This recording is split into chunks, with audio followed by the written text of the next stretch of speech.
Assalamualaikum warahmatullahi wabarakatuh. Alhamdulillahirabbil alamin. Alhamdulillahilladzi anzalal qur'ana fi syahri Ramadan hudan linnas wa bayyinatin minal huda wal furqan. Asyhadu an la ilaha illallah wa asyhadu anna Muhammadar Rasulullah. Allahumma shalli wa sallim wa barik ala sayyidina Muhammad wa ala alihi wa ashabihi ajmain, amma ba'd. Fa ya ibadallah, ittaqullaha haqqa tuqatih wa la tamutunna illa wa antum muslimun. Kami akan buat konten versus yang udah lama nggak kami isi ya, mohon maaf.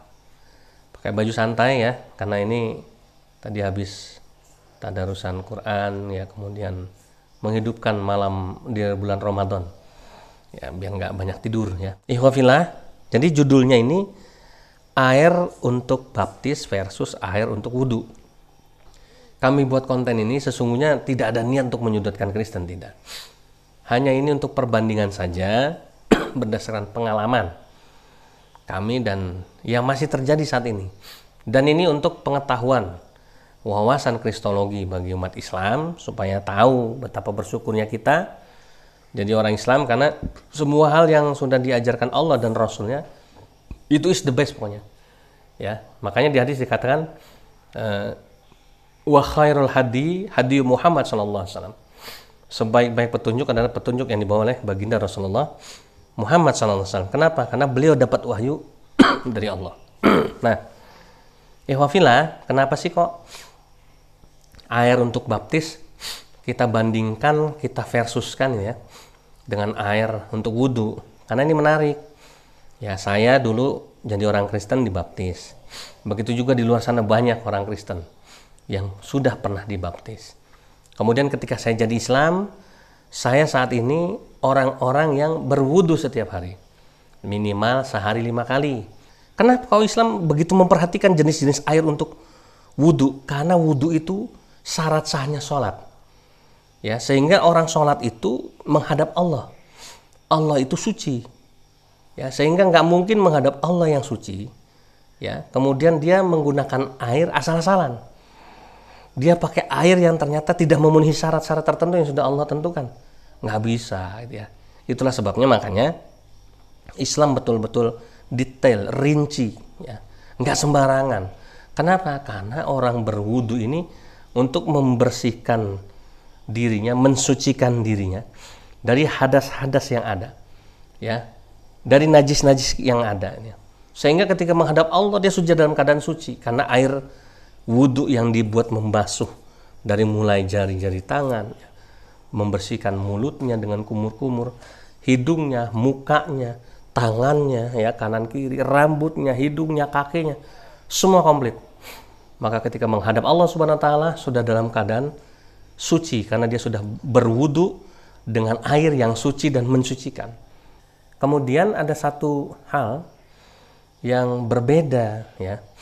Orang-orang Kristen di luar sana ketika membicarakan air untuk baptis, nah ini banyak rupanya, banyak ragamnya. Ada yang dibaptis seperti Yesus di sungai ya. Yesus dulu di sungai Yordan. Ada yang dibaptis di laut. Tapi kebanyakan karena Kristen sekarang adalah Kristen milenial, Kristen zaman now, Kristen-Kristen yang di kota-kota besar ya, di Jakarta ya, Surabaya ya, Makassar dan kota-kota lainnya, nggak mungkin dong mereka mau baptis di kali atau mau baptis di sungai ya. Kebanyakan, nah ini yang menjadi topik versus kita. Mereka dibaptis di kolam renang. Mereka menyewa kolam renang hotel ya, atau mereka menyewa satu kolam renang di tempat tertentu, disewa ya, hari tertentu, terjadwal secara rutin untuk membaptis ya ratusan umat Kristen secara rutin, baik sebulan sekali ya, ada yang 2 bulan sekali ya, tergantung kepiawaian si pendeta untuk membaptisnya. Sementara di Islam, kalau kita bicara air ya, ini kita ingat pelajaran fikih. Kalau kita baca kitab fikih ya, dalam judul apapun, pengarangnya oleh siapapun dari mazhab manapun, pasti bab pertama yang dibahas adalah bab tentang toharoh. atau yang artinya toharoh itu adalah bersuci, kan begitu. Di dalamnya ada bab tentang air. Nanti air dirinci lagi, Masya Allah. Saya pertama kali ngaji itu tentang Islam, luar biasa Islam ini.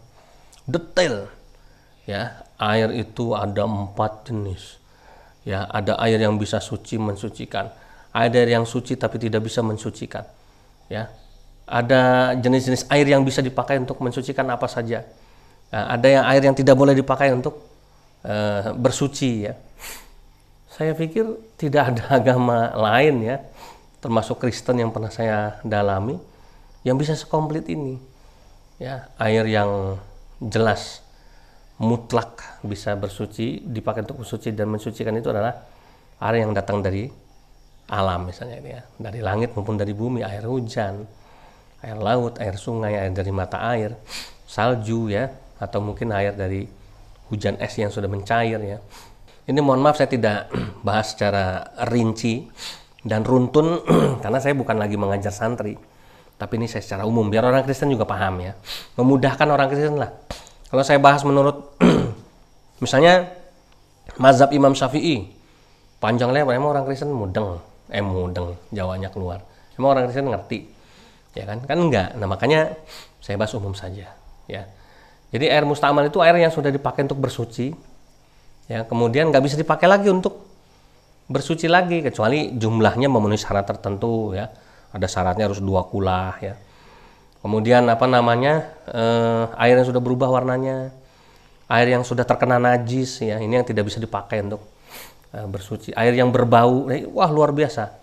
Di Islam itu bahas air untuk wudhu aja detil, rinci, nggak main-main. Kenapa? Karena Allah dan Rasulnya ingin ketika manusia itu wudhu, ya, untuk sholat, itu sudah betul-betul airnya dipastikan air yang betul-betul suci dan mensucikan, bukan sembarangan air, ya.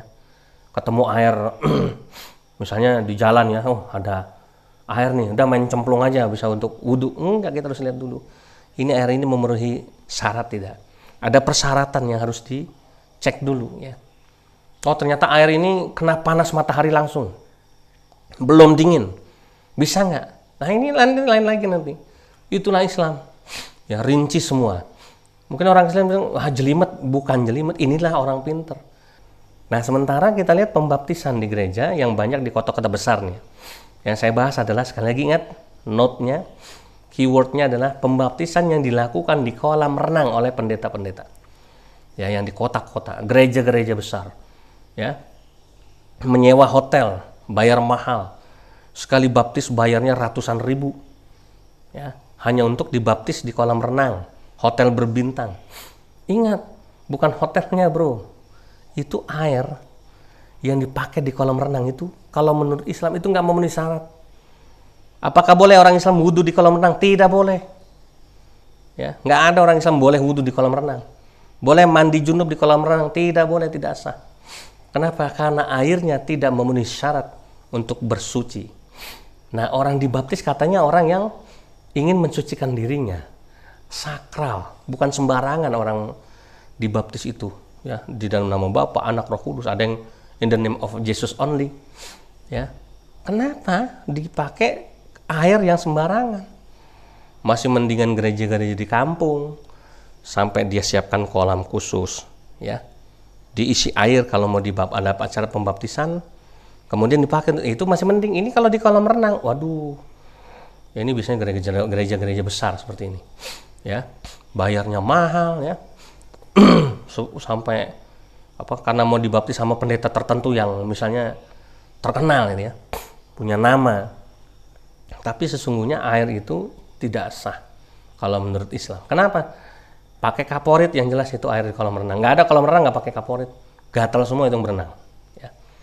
Ya. Yang kedua, dia ganti sirkulasi air itu nggak mungkin setiap hari diganti, seminggu sekali, ada yang 2 minggu sekali baru ganti air, ya. Yang ketiga, orang nyemplung itu, ya, najisnya macam-macam, ngeludah, ya, sembarangan, buang reak sembarangan, campur, ya nggak kelihatan di kolam renang, cuma cepek-cepek gitu udah hilang reaknya, udah hilang ludahnya, tapi kan bekas ludah, ya, keringetnya campur jadi satu di situ. Kencingnya, ini penyakit orang Indonesia. Di kolam renang pasti senangannya kencing di kolam renang. Nah, ini penyakitnya ini ya. Gimana itu dipakai buat membaptis dalam nama Bapa, Anak, Roh Kudus? Sementara air yang dipakai di kolam renang kotor seperti itu, najis seperti itu. Ya. Belum lagi ya maaf gitu ya. Ada juga orang-orang tertentu yang ya mungkin lebih jorok gitu ya. Kentut di dalam air. Ya. Enggak apa-apa cuma gelembung-gelembung gitu ya. Ya itulah bedanya Islam sama Kristen, gitulah pokoknya. Ya orang Kristen boleh aja menganggap, wah itu kan menurut persepsi kamu yang Islam. Iya, makanya saya bilang beruntunglah kami, saya dan orang Islam. Kenapa? Masalah air untuk ibadah nggak sembarangan dipakai, tidak sembarangan air bisa dipakai. Sementara di Kristen di kolam renang aja dipakai untuk pembaptisan, padahal tidak memenuhi syarat. Nah, kalau menurut Islam gitu ya. Nah inilah ikhwah fillah, makanya alhamdulillah kita bersyukur pada Allah Subhanahu wa taala yang telah mengajari kita.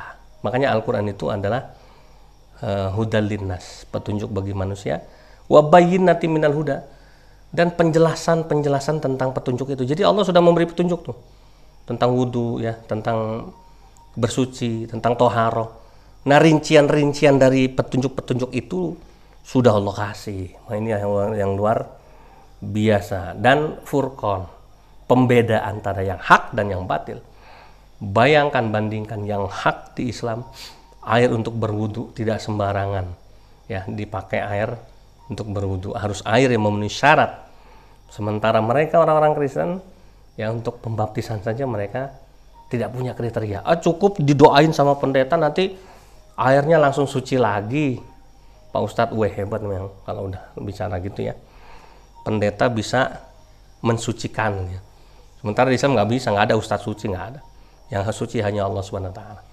Ya, ustadz tidak bisa mensucikan air selama air itu tidak memenuhi syarat yang sudah diatur dalam fikih. Gitu ya. Kalau sudah diatur dalam fikih, sudah memenuhi syarat, itulah yang dipakai untuk beribadah kepada Allah Subhanahu wa taala. Demikian ya. Ikhwah fillah, bersyukur alhamdulillah kita menjadi Islam. Tetap selalu jaga keislaman kita sampai kita mati. Jangan sampai kita beralih ke agama yang lain. Aku bangga jadi Islam. Allahu Akbar. Jazakumullah khairan katsiran. Billahi taufiq wal hidayah. Wassalamualaikum warahmatullahi wabarakatuh.